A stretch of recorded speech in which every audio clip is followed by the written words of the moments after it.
La loi Pécresse ne passe toujours pas. Ils étaient 3000 d'après la police et jusqu'à 6000 d'après les organisateurs à le faire entendre dans les rues de Toulouse. Pour la fac à 2 vitesses, merci Pécresse. Situation de détresse, merci Pécresse.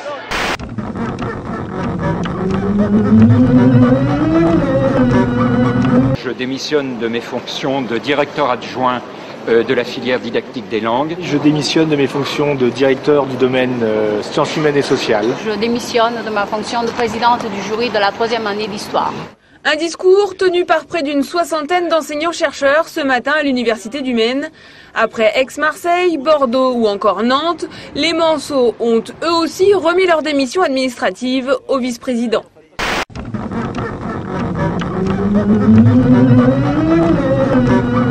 Une grande réforme des universités, avec pour objectif de leur donner l'autonomie. Quand on dit l'autonomie, on veut dire la culture du résultat. Je ne vais pas tuer la RATP et la SNCF, mais enfin, à un moment donné, la concurrence peut jouer et peut être intéressante. Ne serait-ce que pour diviser le front syndical.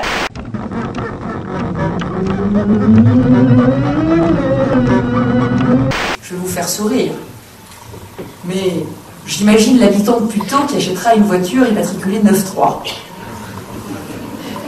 Je pense qu'il va y avoir un marché de l'occasion qui va devenir un peu complexe à gérer. Moi, si j'étais un habitant du 9.3, je choisirais d'immatriculer ma voiture 75, pour pouvoir la revendre après, parce que à la revente, c'est plus facile. Bon. Que fait M. Huchon? Il propose la gratuité des transports pour les RMistes. Alors, la gratuité des transports pour les RMistes, ça a l'air généreux comme ça. Je veux dire, bah oui, ils sont RMistes, si on leur donne la gratuité de transport, ils vont pouvoir aller trouver un travail. Sauf qu'en réalité, c'est ces revenus d'assistance, vous savez, c'est ces fausses solutions d'avant, où on empile les revenus d'assistance et on enferme les gens dans l'assistance, parce que comme ils y gagnent, au bout du compte, à force d'avoir tout gratuit quand ils sont assistés.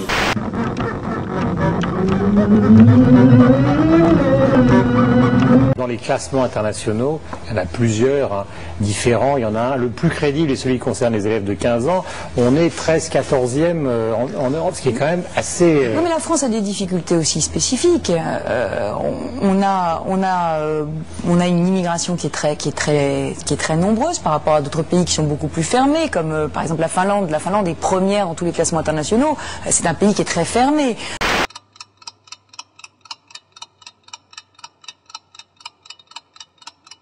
Non, mais vraiment, oui, non, je n'irai pas voter, je crois que je... Vous n'irez pas voter. Oh là bon. là.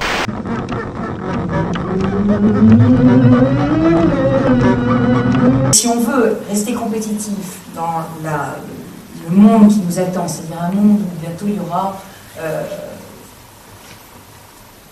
100 000 chercheurs en Chine, et bientôt, et dans 10 ans, 1 million de chercheurs en Chine.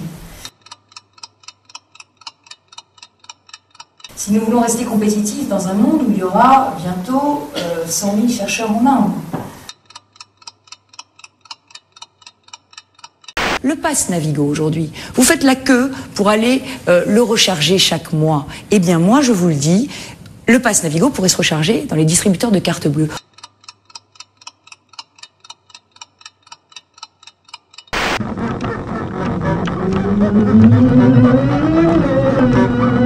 Je crois vraiment que l'engagement politique n'est intéressant que quand il s'agit d'aller défendre des causes qui sont des causes perdues.